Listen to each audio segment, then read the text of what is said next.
So I'm going to go off script as I always do. I'm going to keep it short and sweet. My drug, my emotion is rage. Was rage and still is rage.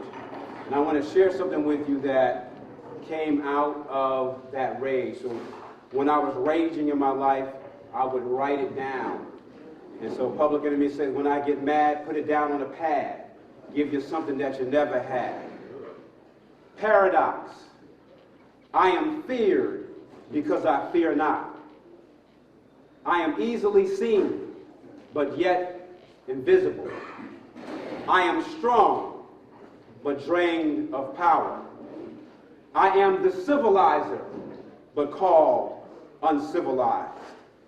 I have fed the world with my rich culture, but yet I starve. I built this country, but have no home. I speak of freedom in a land of the free, and for this, I am confined. I'm expected to be twice everything, but considered 2 fifths less. I invented the light, but dwell in darkness. Beware, white man. Herein lies the ultimate paradox. I am tired, but have no intentions of rest. Thank you for your time. Anthony, give us a little bit more. Tell us a little bit about your college experience.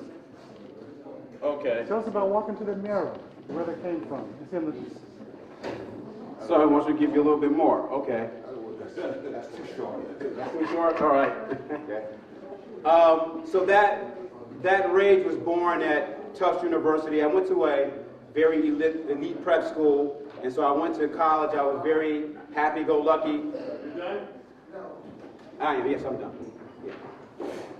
So I was very happy-go-lucky when I went to university, and quickly at Tufts University, they showed me that my blackness was a problem. You can't play on the football team. You can't write this way. You can't go to the party that way. So everything that I did was a problem as a black man. So they slowly started taking away what I was so used to having. And that, I didn't know how to deal with that. So that led me to this rage. So I went head to head with the Tufts administration, and that basically ended up with me being surrounded by 8 cop cars and guns drawn on the campus of Tufts University. Yeah, so I went to college. Yeah, I went to a good college to become a youth at risk. And so that led me to actually walking across campus with this rage. And I remember walking from upper campus to lower campus, and I was walking down the stairs. I would always walk with my eyes down because I didn't want to let people feel that rage. So I was walking, I was looking down, I was walking down the stairs, and something said, somebody's staring at you, look up. So I slowly brought my eyes up, and I see this menacing figure staring back at me. He was wearing a tattered army jacket and a very intense look about him. And I realized it was me. I was looking at myself in the plate glass windows of Russell Library.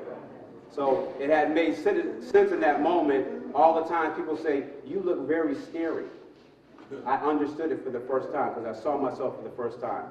And so walking across this campus like that with that amount of rage, a professor by the name of Professor Pearl T. Robinson, a black woman, a mother figure on campus, so she was concerned for me. So she said, son, come to my office. So I went to her office hours, and so when I walked into the door, she asked me a question that interrupted my pattern of rage that was running on this treadmill in my mind.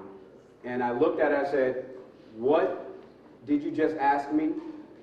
And she repeated it. She says, young man, have you ever thought about going to Africa?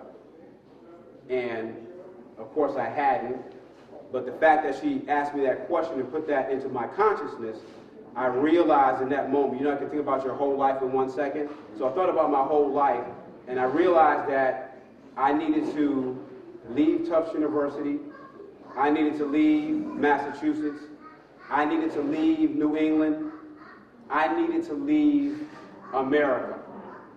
And so she gave me a program to apply to, and I got accepted to the program.